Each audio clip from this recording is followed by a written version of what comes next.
rolling out the carpet. When you lay that down, it kind of pops, doesn't it? Cues volunteers from across the triangle. One group of neighbors.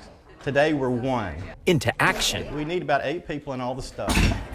Mark Wyatt guides the moving, unpacking, and furniture building inside this donated home that will become a welcome house for families from Afghanistan. We're working together to make this house a home for people who've lost their home. It's a clean slate for these families without wiping away the culture they were forced to flee. What you won't see today are decorative items. We don't do that because it's not up to us to make this house their home. We want them to have that honor and privilege to do that. This is one of 21 homes Wyatt's nonprofit is setting up as temporary refugee housing. We'll get some of this out of the hallway. Afghans who supported American forces are coming here on special immigrant visas that allow them to choose where they live. Raleigh is one of the options for those with nowhere else to go. We're getting 24 hours notice. We may have one, we may have several families all at once who have to be resettled. Laura Deaton-Klauke works with the U.S. Committee for Refugees and Immigrants to place these families into homes like this one.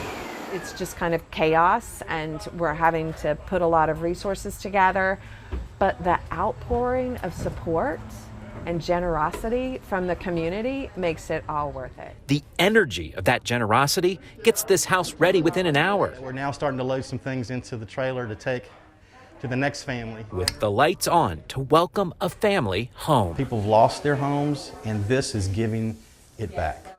It is a powerful plea for help. She wants everyone to hear. Several of her family members are still back in Afghanistan. She fears for their safety if the Taliban connects her to them, so we are concealing her identity. Watching her fellow Afghans flee their homeland brings this mother to tears. This is not the homeland. This is not our country anymore. Like them, she fled Afghanistan in collapse. It was war with Russia then. This time it's the return of the Taliban. Cutting the neck, cutting the shoulder, take out the eyes, cutting the nose. This is the identity of Taliban. The power of this woman's words compel us to protect her identity. This is very bad situation in our country to accept Taliban. I don't know when is over in Afghanistan, these drama. Her husband served as an interpreter. In this 20-year war, America is leaving. I was so awful to American was there. They did a lot for 20 years. They built our building, they built the houses, they built everything. The withdrawal worries her for the future of her native country. They have never seen peace. Since I never seen peace in Afghanistan. We didn't see any peace. We didn't see any pride. We didn't see blue sky. She found freedom under the Carolina blue skies and wants America to not abandon its Afghan allies. The innocent people, educated people, modern people, they want to get up from Afghanistan. Please help them. Please, please. She is trying to help several of her siblings get out of Afghanistan. She tells me that's difficult to do because the embassies and the banks are closed. Matt Tallhelm, WRAL News. Under the house lights, just past the prop room door, a choreography of construction plays out on stage in the Raleigh Little Theater. Our people really like to hands-on make a difference. But there's a plot twist to what they're producing. I'm not sure any of us realized what all was involved. An audience will never fill these seats to see it. It's for real life. We are constructing bunk beds to go into refugee apartments. The sawing, sanding, and staining begin the work to turn these boards into their next act. Inside Welcome House Raleigh, where Afghan families find temporary housing as they resettle in the triangle. They can fit more children and family members into a regular bedroom and have a normal life. Members of the Unitarian Universalist Fellowship are directing this project. You get a group of people who gather who don't know how to do it, but they know they can do it, and you make it happen. Their cast of volunteers has grown to include members of Wake Early College's Muslim Student Association. We're so fortunate to be living in a country like the United States, and other people obviously don't have that kind of privilege. Actually, no, first we gotta glue it. Where's the... Razi Syed cues his classmates to action. You're taking the drills, you're taking the glue and all that, and you're putting it together to build a ladder. He performs with precision, shining a spotlight on the faith he shares with the families who will sleep in these bunk beds. Dealing with misconceptions is definitely the best thing, I think, to coming out and helping with projects like these. And that's a scene fit for the theater, but built by real life. Like a lot of things that have happened with this project, we've had just a lot of really nice surprises. Matt Tallhelm, WRAL News, Raleigh. Traditional Afghan tea brews in the kitchen of this apartment the Sajadi family now calls home.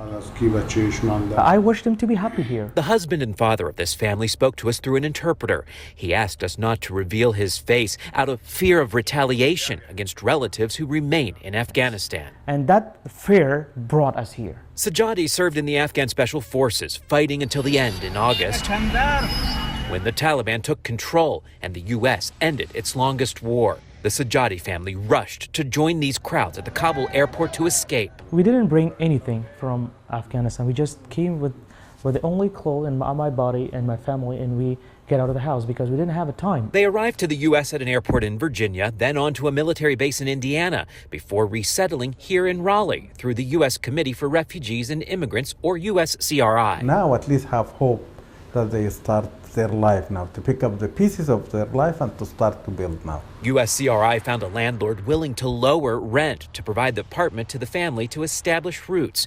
Field Office Director Omer says that kind of help is critical as the agency prepares for a potential influx of refugees from Ukraine. The community has very good intention to receive them, but we need also to work together as a community.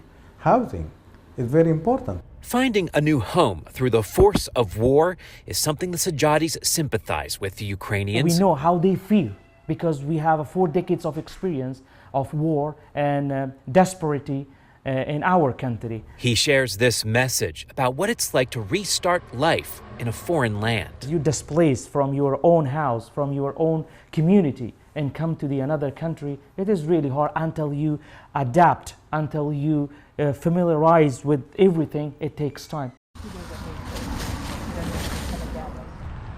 Barbara McIntyre may not move as fast as she used to. Even at my age, when you're in your 80s, you can still help. But she doesn't waste a moment. Excuse me.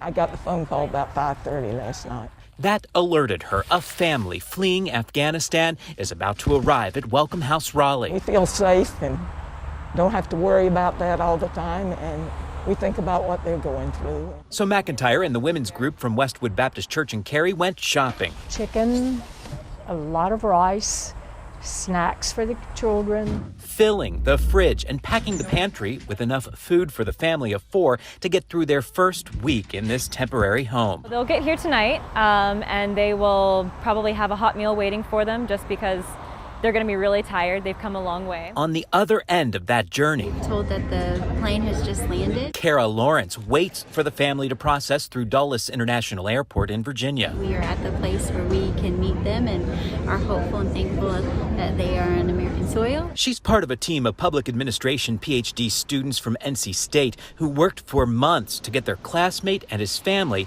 out of the chaos in their home country. He would bend over backwards to help us in any situation. So there's no question ever whether or not we would do whatever we could to help him.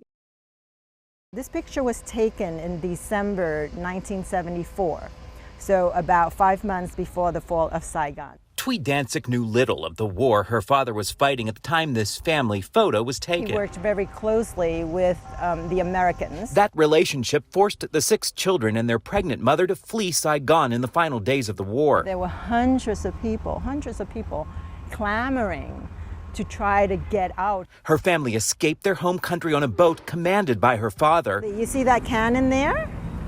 Our home for 3 weeks. With nothing but the clothes on their back and hope. I have to believe in hope because without that, I'm not sure my family would have made it here. Tears suppressed by time are coming back up as Dancic watches America withdraw from another war. People trying to rush through the airport, helicopters flying out of the airport. It just brought back some traumatic feelings, because those were the same feelings that I had. She's lived the experience of a refugee in America, relying on support from a community of strangers. Without those nameless, faceless folks, you know, we wouldn't have been able to move forward and succeed as much as we did. That's why Danzig is pouring her energy into helping resettle Afghan families in North Carolina with the U.S. Committee for Refugees and Immigrants. Overwhelming, but keeping it very busy. With the hope their new home will welcome them with open arms. Think about the survival of yourself and your family in that situation, and how you would feel and what you would want to have happen to you.